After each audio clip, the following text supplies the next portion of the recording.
Hello everyone and welcome to my channel. और अपनी 2020 series of MCQs में अपने आज के वीडियो में हम डिस्कस करेंगे यूपी टीजीटी 2021 के अगले पार्ट को, विच इज आर पार्ट 4। अपने पिछले वीडियोस में हम 3 पार्ट डिस्कस कर चुके हैं, यानी 60 questions we have already discussed, और अपने 4th पार्ट में भी हम अगले 20 क्वेश्चन को डिस्कस करने वाले हैं। यहाँ पे बात करें अपने सबसे पहले क्वेश्चन की, जो कि लिखा है short putters coach should concentrate on 3 aspects of the following. तो यहाँ पर आपको सिर्फ 3 एस्पेक्ट्स जो हैं वो देखने हैं, जो कि एक शॉर्ट पुट सिखाने के लिए आपको रिक्वायर्ड होते हैं। और इन तरह के क्वेश्चंस में जिस चीज को आपको थोड़ा सा ध्यान रखना है, क्योंकि यहाँ पर आपको कोड्स देखने हैं, यानी इन 5 में से कौन सी 3, सिर्फ वो 3 चीजें हैं जो होनी चाहिए। इस तरह का क्वेश्चन आपको नेट में बहुत मिलता है, जहाँ पे बहुत सारे ऑप्शंस दिए होते हैं और आपको ये बताना होता है कि कौन से ऑप्शन सही हैं। तो यहाँ जो हमारा सबसे पहला ऑप्शन है वो है ऑप्टिमम एक्सीलरेशन। बात करें शॉर्टकट की, तो शॉर्टकट में 2 तरह की आपकी टेक्निक यूज होती हैं। ये भी क्वेश्चन आ चुका है वैसे। एक है ग्लाइडिंग टेक्निक, जो कि शॉर्टकट को थ्रो करने के लिए यूज होती है, और दूसरी है पेरियोब्राइन। दोनों ही तरह की टेक्निक है ये, जो उसको यूज करते हैं आप शॉर्टकट करने के लिए। तो ऑप्टिमम एसिलेशन जो है वो भी एक एस्पेक्ट है, बट हम देखते हैं कि ये हमारी पेयरिंग में आ रहा है या नहीं, या फिर ये जो है एक इंपॉर्टेंट चीज है या नहीं। लेकिन जो ग्रेटर स्पीड है ये इंपॉर्टेंट है। अगर आपकी स्पीड ज्यादा नहीं होगी तो जो आपका शॉर्टकट है वो उतनी जो डिस्टेंस है वो कवर नहीं करेगा। तो जो सेकंड नंबर है ये हमारा मैंडेटरी है। अब हम यहाँ पे देख लेते हैं कि कौन कौन से में सेकंड है। यहाँ पर भी आपको सेकंड मिल रहा है और यहाँ भी आपको सेकंड मिल रहा है, और इन दोनों में सेकंड नहीं है, यानी ये दोनों ऑप्शंस तो बिल्कुल भी नहीं हो सकते, क्योंकि हमारा जो सेकंड है वो पक्का से होना है और इन दोनों में नहीं है। उसके बाद इन दोनों में कॉमन देखें तो यहाँ पर आपको 4 मिल रहा है और यहाँ भी आपको 4 मिल रहा है। इसका 4 देखें, ऑप्टिमम एंगल, तो आपको ऑप्टिमम एंगल भी रिक्वायर्ड होता है। अब ऑप्टिमम एंगल की जरूरत क्या है कि अगर आपका एंगल जो है वो ऑप्टिमम नहीं है, या फिर जितना होना चाहिए उतना नहीं है, तो भी आपकी डिस्टेंस जो है वो शॉर्टकट कवर नहीं करेगा। अगर बहुत कम एंगल है तो वहीं पे गिर जाएगा। अगर उसका एंगल जो है वो 45 डिग्री है, तभी वो मैक्सिमम डिस्टेंस कवर करेगा। तो इसलिए उसका ऑप्टिमम एंगल होना भी जरूरी है। फिर यानी हमारे दोनों ऑप्शन तो सही हो गए। अब इन दोनों में जो ऑप्शन में कॉन्फ्लिक्ट आता है वो 5वां और तीसरा है। तो आप तीसरा पढ़िए, इसमें लिखा है पैरेललोग्राम ऑफ द वेक्टर, तो इसकी तो हमें जरूरत नहीं पड़ेगी। फिर है यहाँ पे a greater height of release, तो बिल्कुल जितना हाइट देंगे उतना ही डिस्टेंस होता है शॉर्टकट का। तो यहाँ से आप ये चीज निकाल सकते हैं कि जो आपका आंसर है वो ये सही होगा। इस हिसाब से देखा जाए तो टीजीटी के पेपर जो इसको हम बहुत इजी कंसीडर कर रहे हैं, उसमें भी कुछ ऐसे क्वेश्चंस हैं जहां पर आपको थोड़ा दिमाग लगाने की जरूरत पड़ेगी। फिर हमारा नेक्स्ट क्वेश्चन है, which is the most effective method for encouraging self learning. अब पहले हम ये बात करें कि सेल्फ लर्निंग किसके लिए है। सेल्फ लर्निंग किसकी होगी? स्टूडेंट की होगी, क्योंकि जो ये मेथड होता है इसे हम कहते हैं टीचिंग लर्निंग मेथड। तो यानी टीचिंग भी है और लर्निंग भी है। तो टीचिंग कौन करता है? ये आपका जो है ये सब चीजें आती हैं आपकी एजुकेशनल टेक्नोलॉजी से, या फिर जिसे हम कहते हैं टीचिंग मैथडोलॉजी। तो टीचिंग और लर्निंग में टीचिंग का काम करता है टीचर, और लर्निंग का जो काम है वो होता है स्टूडेंट का। बेसिकली यही चीजें होती हैं। तो यहाँ पर आपका लिखा हुआ है सेल्फ लर्निंग, यानी लर्निंग किसकी होगी? स्टूडेंट की। तो अब आप देखिए कि इनमें से कौन सी चीज जो है वो स्टूडेंट के लिए है। तो डेमोन्स्ट्रेशन का काम स्टूडेंट तो नहीं करता है, टीचर करता है, तो ये नहीं होगा। लेक्चर देने का काम भी टीचर करता है, तो भी आंसर नहीं होगा। ऑब्जर्वेशन का काम जो है वो स्टूडेंट का है, so this will be the most effective method. Task method, जो टास्क देने का काम है, ये भी टीचर का है, यानी ये सब टीचिंग मेथड्स में आते हैं। ऑब्जर्वेशन जो है वो एक लर्निंग मेथड है। क्वेश्चन में पूछा गया which is the most effective method for encouraging self learning.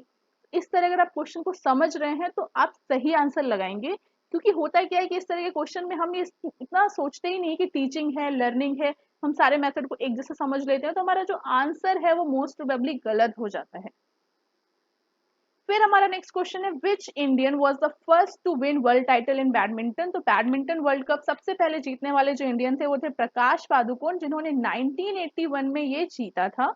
And इनके बाकी अचीवमेंट्स की बात करें तो all India championship, all England championship जो है वो 1980 में इन्होंने जीती थी। साथ ही 1978 में कॉमनवेल्थ गेम्स में इनका गोल्ड था, एंड 1972 में इन्हें अर्जुन अवार्ड मिला था। वैसे सारी चीजें आपको याद रखने की जरूरत नहीं है, याद रखने की जरूरत सिर्फ इतनी है कि 1981 में इन्होंने बैडमिंटन का वर्ल्ड कप जीता था। इससे ज्यादा इंपॉर्टेंट इसमें कुछ है नहीं। फिर हमारा नेक्स्ट क्वेश्चन है, the final event in Decathlon is always. तो डेकाथलॉन आपको फिर से मिल गया है, यानी ये बहुत इंपॉर्टेंट चीज है, और अगर आप पुराने पुराने पेपर उठा के कितने पेपर देखेंगे, अगर आपने 8 से 10 पेपर लगा लिए तो आपको ऐसा लगेगा कि 8 से 10 पेपर में अगर आप 100 क्वेश्चन भी ले रहे हैं तो 800 क्वेश्चन नहीं होंगे, उसमें अराउंड 250 से 300 क्वेश्चन ही रिपीट हुए हैं। अगर आप ध्यान से देखेंगे तो सिर्फ 250-300 क्वेश्चन आपके 8 से 10 पेपर को कवर करते हैं। अगर आप ये करेंगे तो आप भी ये चीज एक्सपीरियंस करेंगे। या फिर अभी हम जितने भी एमसीक्यूज की सीरीज चला रहे हैं उसमें भी आपने देखा होगा कि बहुत सारे क्वेश्चंस जो है वो रिपीट होते हैं अलग अलग तरीके से। तो इसका मतलब अगर आपने एक क्वेश्चन को ढंग से लगाया तो आप 700 से 800 क्वेश्चन पढ़ने के बजाय 200-250 क्वेश्चन पढ़िए और आपके 700 से 800 का काम हो गया। इसलिए यहाँ पर ये जो चीज है, ये जो करने का तरीका है, इसलिए आपका मोस्ट इफेक्टिव तरीका होता है किसी भी तरह के एमसीक्यूज को सॉल्व करने का। तो जो फाइनल इवेंट है डेकाथलॉन का वो पूछा गया है, तो हम बात करें डेकाथलॉन के इवेंट्स को याद करने का तरीका क्या है। हम लिखते हैं 100 मीटर, फिर LSH, फिर यहाँ लिखा 400 मीटर, फिर लिखा यहाँ पे 110 मीटर जो कि हडल्स के लिए है, फिर लिखा DPJ और फिर लिखा यहाँ पे हमने 1500 मीटर। तो पहले दिन का होता है सबसे पहला इवेंट 100 मीटर, ये उसी के अकॉर्डिंग लिखा है। फिर है लॉन्ग जंप, फिर शॉर्ट पुट, फिर हाई जंप, फिर 400 metre. Next day 100 metre hurdle, फिर डिस्कस, फिर पोल वॉल्ट, फिर जावलिन एंड देन 1500 मीटर। तो लास्ट इवेंट आपका जो है वो 1500 मीटर है। एंड ये जो है इसका तरीका है कि किस तरह से जो इवेंट्स हैं वो कराए जाते हैं। फिर हमारा नेक्स्ट क्वेश्चन है height of hurdles in 110 metre hurdle race. तो अब हर्डल रेस जो है वो दोनों के लिए होती है, मेन एंड वुमेन के लिए। लेकिन हर्डल रेस को हम 4 तरह से लिखते हैं। एक हुआ हमारा 110 मीटर जो कि मेन के लिए है। अगर इस क्वेश्चन को पढ़ के किसी को लगा हो कि इसमें मेन या वुमेन नहीं कंसीडर है तो 110 लिखा है तो मेन के लिए होगा। फिर 100 मीटर जो है ये होती है वुमेन के लिए। एंड जो 400 मीटर है वो एक मेन के लिए होता है और एक विमेन के लिए। चारों अलग अलग लिखना हमें इसलिए जरूरी है क्योंकि इन चारों में हडल की हाइट जो है वो अलग होती है, सेम नहीं होती है। तो 110 मीटर में क्या होती है, अगर 110 मीटर मेन की बात करें तो उनमें हडल की हाइट जो है दैट इज 1.07 मीटर, मेन की बात करें। अगर 100 मीटर विमेन की बात करें तो उनकी होती है 0.838 मीटर जो कि काफी क्लोज है। 400 मीटर मेन की बात करें, मेन में होता है 0.914 मीटर मेन में। विमेन की बात करें 400 मीटर में तो वो होती है 0.762 मीटर। तो ये 4 रीडिंग्स हैं या फिर 4 वैल्यू हैं जो आपको याद रखनी है। इसके अलावा जो हर्डल रेस में आपको चीजें पढ़नी है वो ये कि हर्डल की डिस्टेंस क्या होती है, स्टार्टिंग लाइन से पहले हर्डल की जितने हर्डल्स होते हैं उनके बीच की, एंड लास्ट हर्डल से जो फिनिश लाइन है उसके बीच की डिस्टेंस, जो कि आपको 100 मीटर, 110 एंड 400 मीटर सब में याद रखनी है। एंड एक चीज कॉमन है, number of hurdles. Number of hurdles हर तरह के इवेंट में सेम है एंड दैट इज सबको पता होगा 10। फिर नेक्स्ट क्वेश्चन है which of the following is the richest source of vitamin C. ये क्वेश्चन जो है वो काफी डिस्कस्ड हुआ क्योंकि मोस्टली लोग इसका आंसर जो है वो टमाटो लगा के आए थे यानी टमाटर। लेकिन इसका जो सही आंसर है वो है गुआवा। एंड बाद में चेक करने के बाद यही पता चला कि विटामिन सी का सबसे अच्छा जो सोर्स है इन चारों में वो है आपका गुआवा। फिर नेक्स्ट क्वेश्चन है longest muscle in human body. तो ह्यूमन बॉडी में बहुत सारी मसल्स पाई जाती हैं, उसमें से जो लॉन्गेस्ट मसल है वो है सार्टोरियस, जैसे कि आपको इमेज में दिख रही है, जो कि आपके हिप से नी तक आती है, जिसका काम जो है वो हिप फ्लेक्शन का इसका फंक्शन है। हम पहले भी क्वेश्चन में पढ़ चुके हैं कि कई जगह जो है मसल के फंक्शंस भी पूछ लिए जाते हैं। तो सार्टोरियस जो है वो लॉन्गेस्ट मसल है, इसको एक और नाम से जाना जाता है वो है टेलर मसल। उसके अलावा जो मसल्स है उनकी बात करें तो बाइसेप्स आपकी आर्म में पाई जाती है, ट्राइसेप भी आर्म में पाई जाती है। रेक्टस फेमोरिस जो है ये क्वाड्रिसेप यानी आपकी जो अपर थाई है उसमें पाई जाती है, जिसका फंक्शन जो है वो है नी एक्सटेंशन का। तो ये 4 चीजें हो गई आपकी मसल। तो यानी आपको मसल भी पता होनी चाहिए आपकी बॉडी में कौन कौन सी मसल है। एंड कुछ कुछ मसल्स को किसी किसी नाम से जाना जाता है वो भी आपको पता होना चाहिए। जैसे आपकी स्ट्रॉन्गेस्ट मसल कौन सी है, कई जगह जो स्ट्रॉन्गेस्ट मसल है वो मैसेटर लिखा है, यानी आपकी जो जबड़े की मसल है उसको ही सबसे स्ट्रॉन्गेस्ट मसल कहा जाता है अगर स्ट्रॉन्गेस्ट की बात की जाए। फिर यहाँ पर जो है लेटिसमस डॉर्सी है, बाइसेप्स है, ट्राइसेप्स है, डेल्टॉइड है, ट्रेपेजियस है। ऐसी कुछ कुछ मसल्स हैं जो इनके कुछ कुछ फंक्शंस है जिनके लिए इनके नाम पूछ लिए जाते हैं। तो आपको ये जो है कम से कम 10 से 15 मसल के नाम हैं जो याद रखने पड़ेंगे अलॉन्ग विद देयर फंक्शन, या फिर उन्हें किसी स्पेशल नेम से जाना जाता है तो वो भी। फिर नेक्स्ट क्वेश्चन है the ability of a muscle to contract forcefully in quickest possible time. तो यहाँ क्विकेस्ट पॉसिबल टाइम लिखा है, तो एक चीज है, फिजिक्स का ये फॉर्मूला है, power is equal to work done upon time. तो ये जो है एक फॉर्मूला फिजिक्स से आता है, लेकिन हम ये बॉडी में इम्प्लीमेंट नहीं कर सकते हैं इस तरह से। लेकिन जो हम बॉडी या फिर ह्यूमन स्ट्रेंथ की बात करें, ह्यूमन कंपोनेंट की बात करें, तो वहां भी इसका आंसर पावर होगा, क्योंकि पावर का मतलब होता है कि वो अपनी स्ट्रेंथ को कितना कम टाइम में कितनी ज्यादा स्ट्रेंथ को यूज कर सकता है, उस एबिलिटी को पावर कहते हैं। तो इसका आंसर जो है पावर है। एंड कहीं भी अगर इस तरह से लिखा है क्विकेस्ट पॉसिबल टाइम वाली चीज लिखी है, तो वहां पर जो आंसर है वो हमेशा पावर ही होगा। फिर हमारा नेक्स्ट क्वेश्चन है, which of the following is not the category of crouch start. तो जो आपके स्टार्ट हैं, जो भी आप ट्रैक इवेंट की बात करते हैं, वहां पे आपकी किसी ना किसी तरह की रनिंग्स होती हैं, तो उन रनिंग में आपको स्टार्ट लेना होता है, और स्टार्ट दो तरह से लेते हैं, या तो क्राउच स्टार्ट जो कि आपको इमेज में दिख रहा है, दूसरा होता है स्टैंडिंग स्टार्ट। जितनी भी शॉर्ट रेसेस होती है, जैसे आपकी 100 मीटर हो गई, रिले हो गई, 200 मीटर हो गई, 400 मीटर, सिर्फ इतनी इवेंट्स में यूजुअली सब लेते हैं क्राउच स्टार्ट। बाकी 800, 1500, 3000 इसमें स्टैंडिंग स्टार्ट लेते हैं, वहां पे क्राउच स्टार्ट लेने की जरूरत नहीं है। क्राउच स्टार्ट इसलिए लेते हैं ताकि आपका जो एसिलरेशन हो या जो रिएक्शन टाइम हो, वो दोनों चीज ज्यादा हो जाए, इसलिए क्राउच स्टार्ट यूज करते हैं एथलेटिक्स में, जो शॉर्ट रेसेस होती हैं उनके लिए। तो आपकी क्राउच स्टार्ट तीन तरह के होते हैं, एक होता है आपका बंच या फिर इसे बुलेट भी बोलते हैं, बुलेट स्टार्ट, दूसरा होता है मीडियम, और तीसरा होता है इलोंगेटेड। तो तीन तरह के स्टार्ट होते हैं। अगर तीनों के डिफरेंस की बात करें, तो जिनकी हाइट थोड़ी कम होती है वो ये स्टार्ट यूज करते हैं, थोड़ी मीडियम हाइट वाले ये, और जिनकी हाइट ज्यादा होती है वो इलोंगेटेड स्टार्ट का यूज करते हैं।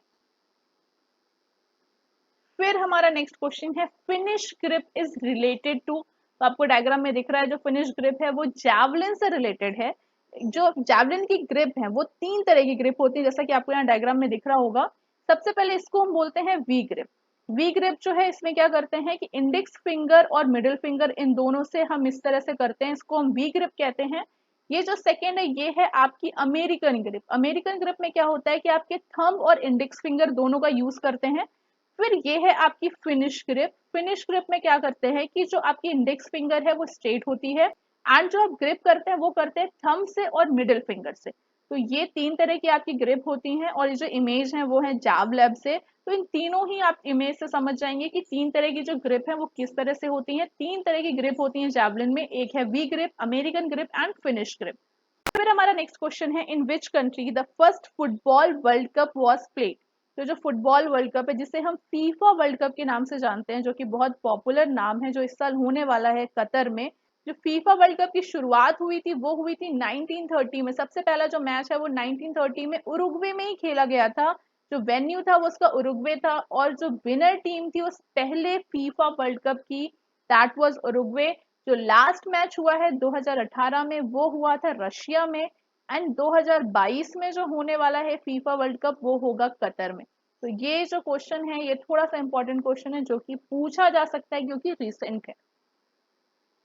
फिर नेक्स्ट क्वेश्चन है, which one is not the category of drugs.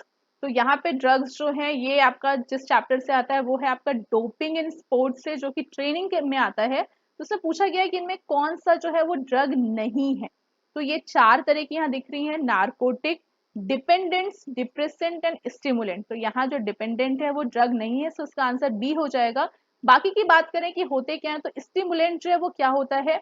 Stimulant जो है वो एक ऐसा ड्रग होता है जो आपके मैसेज, यानी ब्रेन से बॉडी में जो मैसेज जा रहे हैं उनको स्पीड अप कर देता है, यानी आपको थोड़ा सा अवेक फील रखता है। या फिर जो स्पोर्ट्स पर्सन है वो स्टिमुलेंट का यूज इसलिए करते हैं ताकि वो जल्दी थके ना, उनकी बॉडी में थकान ना आए जल्दी। फिर जो डिप्रेसेंट इस तरह के जो ड्रग होते हैं, उनका काम क्या करता है, ये स्लो डाउन कर देते हैं, आपके ब्रेन से जो मैसेज बॉडी में जा रहा है उसे कम कर देते हैं।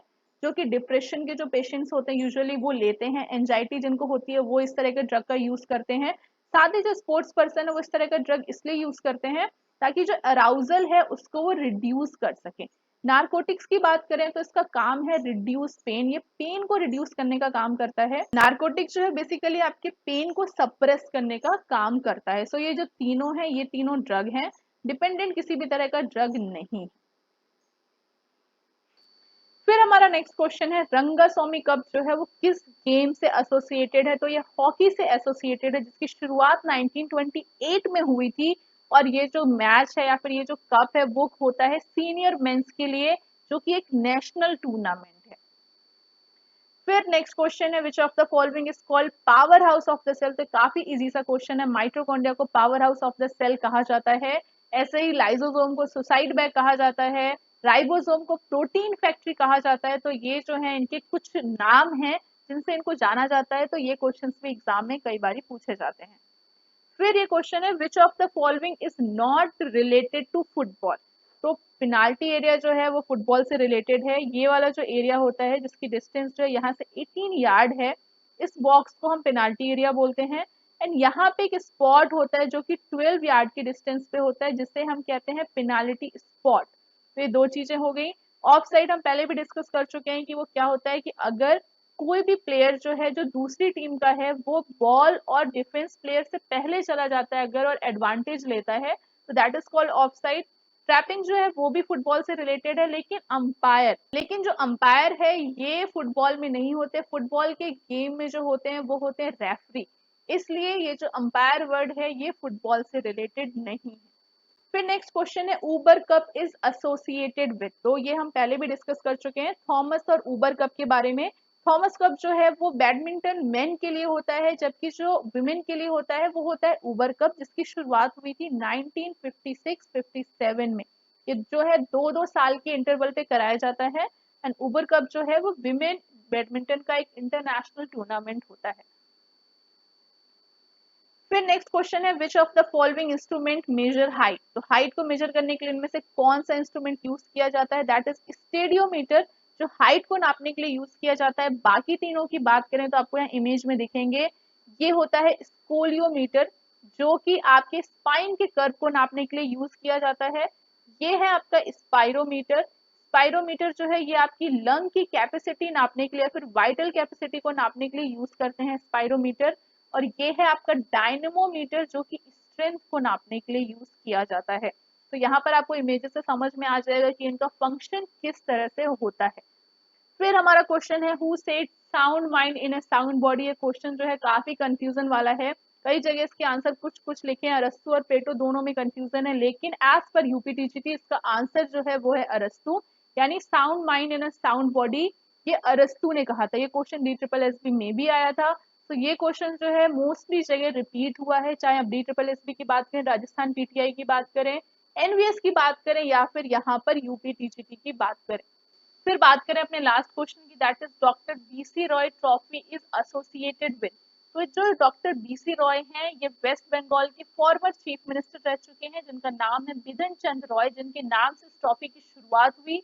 एंड इसकी शुरुआत जो है वो 1962 में हुई। जो टूर्नामेंट है ये जूनियर नेशनल टूर्नामेंट फुटबॉल के लिए कराया जाता है, जो कि अंडर 19 के लिए होता है, हर साल होता है। तो ये थे हमारे यूपी टीजीटी के 20 क्वेश्चन। अपने अगले सेक्शन में भी हम अगले 20 क्वेश्चन डिस्कस करेंगे। Till that keep watching and stay tuned.